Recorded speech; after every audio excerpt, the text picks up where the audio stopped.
Hello everyone, we are going to be reading another scary story today. This one is called Skinwalker. The credits and information for the story can be found in the description box. I did not write this, and with that out of the way, let's get into the narration.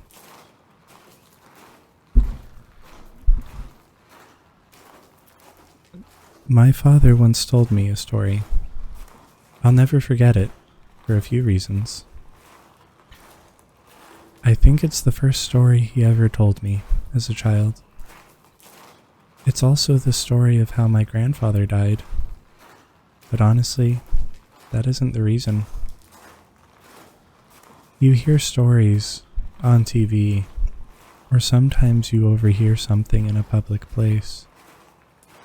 People talk about ghosts and aliens, and you think to yourself, that isn't real.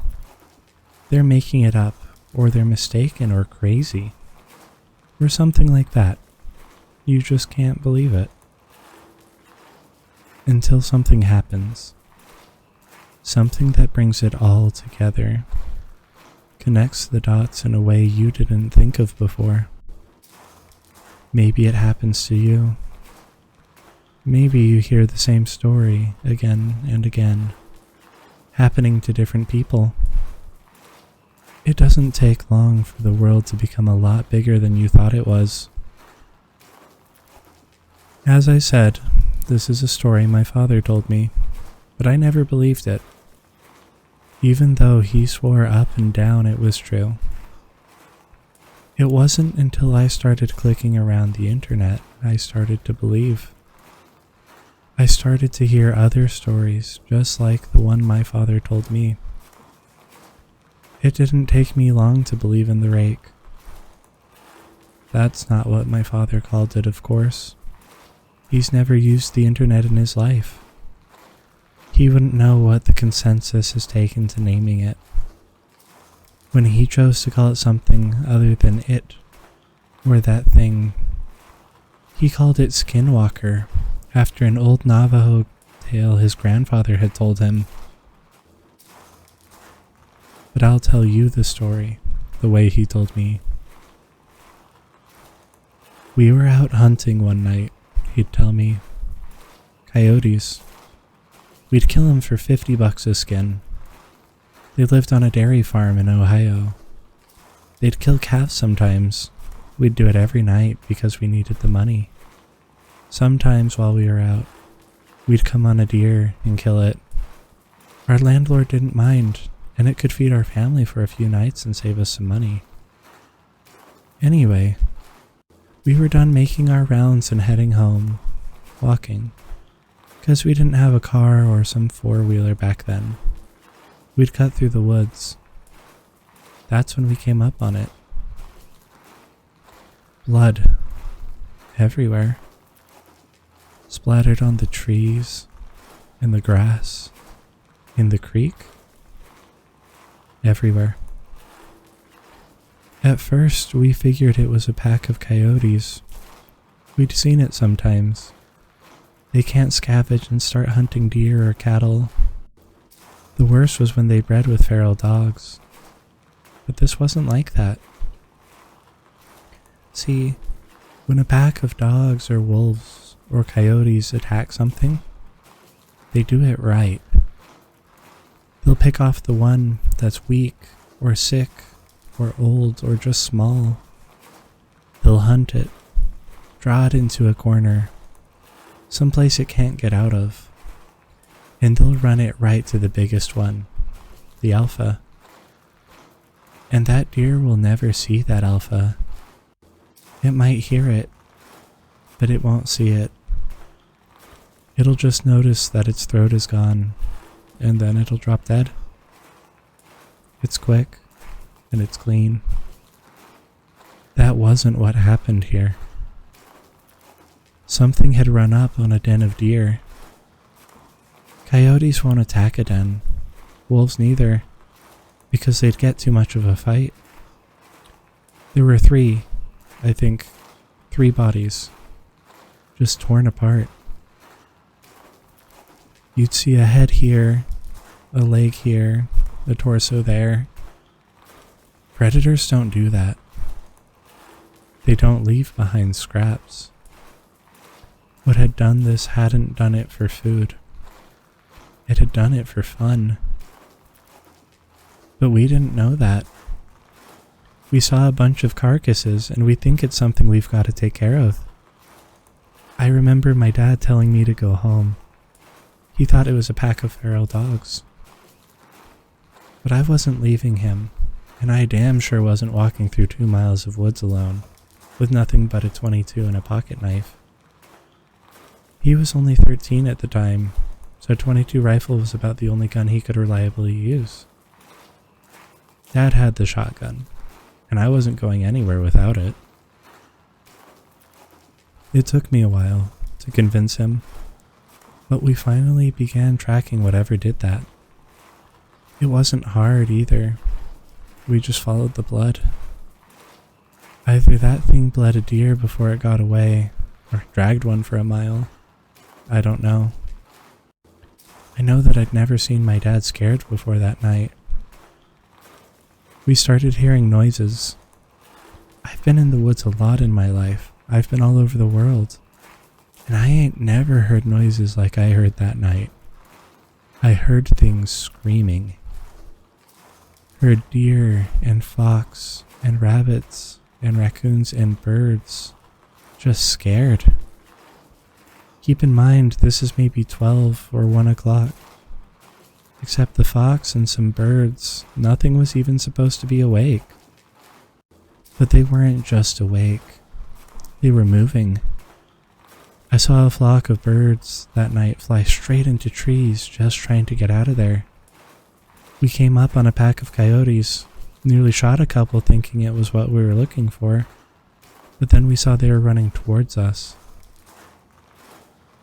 They ran right past us, didn't even notice. Then some deer did the same, then some rabbits, squirrels, foxes, even a couple wild hogs.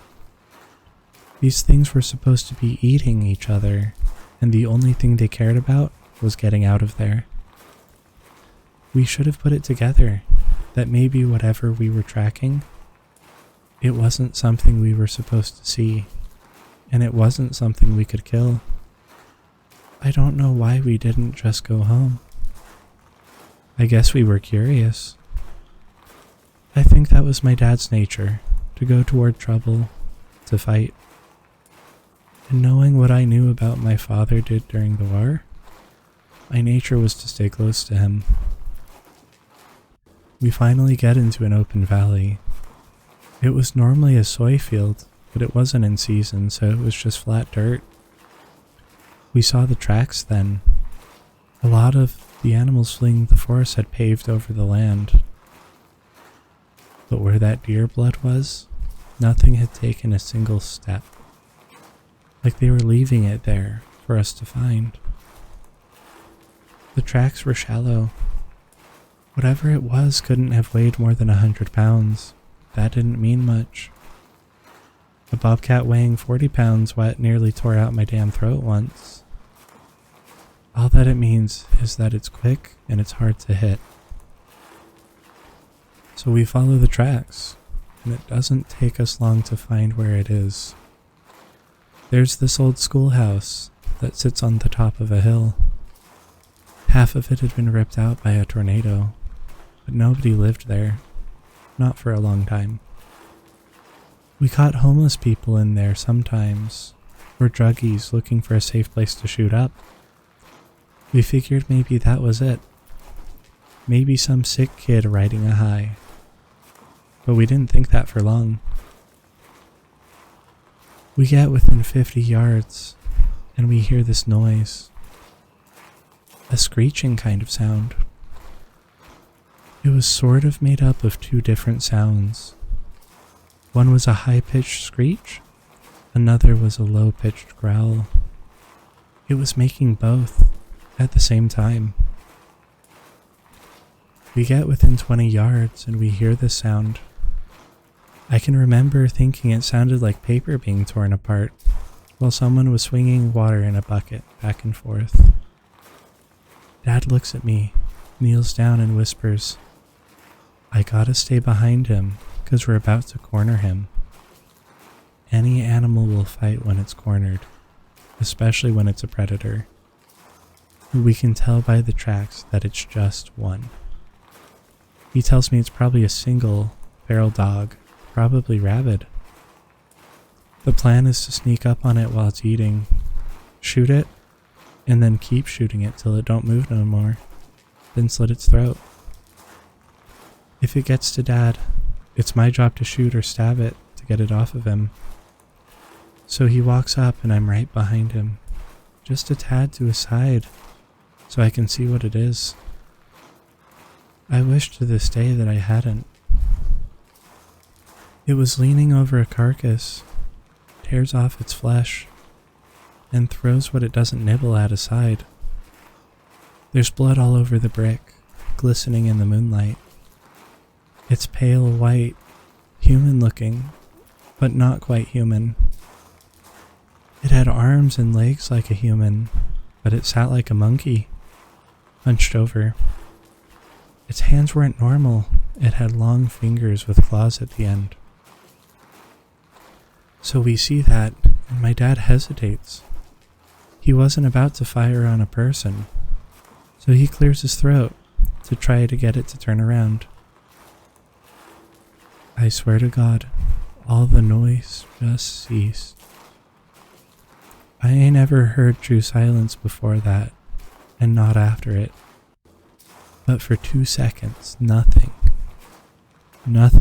made any noise, which made it all the louder when it turned around, made this shrill cry and jumped on Dad. He got a shot off. I think he missed. If he hit the thing, it didn't mind.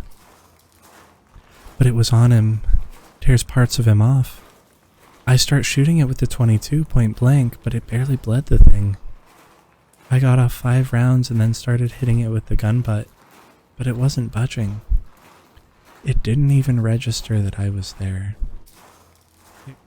It clawed at my dad, taking off bits of his flesh. It started on his torso, ripping off the skin, his tit. Then it moved up. It tore off his throat, it tore off his nose, his eyes. It scalped him. Then it started digging in and ripped off the bottom half of his jaw, the little bones and that tube in your neck, and then his ribs. I don't exactly remember what happened, but somehow my dad's knife ends up in the thing's shoulder, and my dad ends up on my back. I'm running, and by God, I'm running faster than I'd ever run on before or after, and it's following me. I end up back in the woods, opposite the ones we've been in. I'm heading towards my landlord's house because it's half a mile away. I can hear this thing screeching and moaning. I hear the tree branches crack and get thrown around. It sounds like someone's taking an axe to every single tree I pass. It's cracking so loud and often, but I just ain't looking back. Finally, I trip into gravel. I look up and there's my landlord and a bunch of his buddies drinking around a campfire. I scream and I cry, and they come over. I'm telling them to call an ambulance, and he looks at me, and I'll never forget what he said. "What's that on your back?" he asked me. Just as he said it, he saw one of those god-awful flannel shirts my dad wore everywhere. It was what was left of my dad. Most of his head, his torso, but nothing after the waist. Suddenly we hear it, screeching. He grabs me, my dad gets thrown on the ground. I'm fighting him, crying because I think we can still save him. Somehow, but my dad's been gone before I ever picked him up. He has to pick me up and throw me inside before I come with him. He and his buddies were all inside and they're locking their doors and getting guns. The landlord's asking me what happened. What happened? But I just don't know what to tell him. He pieced enough of it all together to understand that there was something dangerous there. All the lights in the house are on, and someone calls the cops. They'll be there, but in 15 minutes. We look outside and see it walk in front of the fire they'd made. Don't know what it is. One of them says it looks like an ape. Suddenly, something goes through the window. We shoot at it, but it ain't the thing. It's my landlord's dog. Just the body, though. Not his head or legs. We start pushing things in front of doors and windows when we hear something in the garage. I remember one of his friends saying that the doors were open. We hear metal and glass just get ripped apart. We put a couch and a TV in front of the door to the garage. It banged around some more, but then it got quiet. Not silent like it was before. We could hear it move around some, and the guys were talking, making sure the guns were ready. Someone hands me a pistol. No sooner did I cock the hammer back than did we hear something shatter upstairs. Then we heard it screech again, except now it was louder, and it didn't echo and fade out, because it was inside. We all rushed the one door leading upstairs, and we got to it just as the thing did. It opened it just a bit, and 4 or 5 men just slammed into it. It got its hand through. Someone with a shotgun took care of that. Put the barrel right up to the wrist and pulled the trigger. Cut the hand off clean. That only pissed it off, though. It started pushing on that door, clawing. We were on one side pushing as best as we could, and it was on the other doing the same. That wood just wasn't going to hold, so someone tells us to keep our heads down. Suddenly the top half of the door is just gone, and my ears are ringing, and there are splinters everywhere. 2 or 3 of them just unloaded on the top of that door. I don't really know where it went after that. The police got there. I was still glued to that door, what was left of it. The sun was up before they got me off of it. They put me in a hospital for a while. A lot of people talked to me, but I didn't talk back. Not for a long, long time. When I got back home, I got a job from the landlord, working on the farm. We didn't talk much, not about the thing. But I signed up for the army when I was 19 and he sat me down to drink some scotch as a send-off. I asked him right away what the police told him. The story they went with was a wild animal, probably a wolf, or a bear that had migrated north. I asked him how they could say that when they had the hand. He looked at me, stunned. He tells me that the hand never made it back to the station. The cop who had it in his car wrecked, drove into a tree, and died on impact. The hand was never found, probably taken away by an animal. The cops, when they acknowledged the hand existed at all, said it was simply the paw of a bear that looked like a human hand. I never talked to the landlord again. He went missing when I was in basic. The cops never found him. They said he owed some people some money and just ran away, but I don't think it's that simple. I never went back to those woods. I wouldn't even if I had the whole goddamn US Army at my back. But that was a lie. When my mother died, I don't think my father felt he had anything left, and that he might as well settle old scores. He went to those woods. He never came back. The FBI was called. They did a show for everyone involved, but I knew they weren't really looking. I had to get one drunk and slip him a few 50s before he finally told me that they get a few calls about those woods every year. About someone up and vanishing. But that was all he wanted to tell me. Before he got up and left with the rest of his team, he wrote "The Rake" onto a napkin. I didn't know what it meant until I searched for it on the internet. Honestly, I would have rather not known.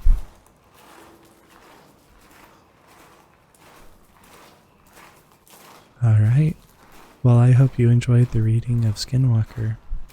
Again, I'll include the information and the link down in the credits to the original story.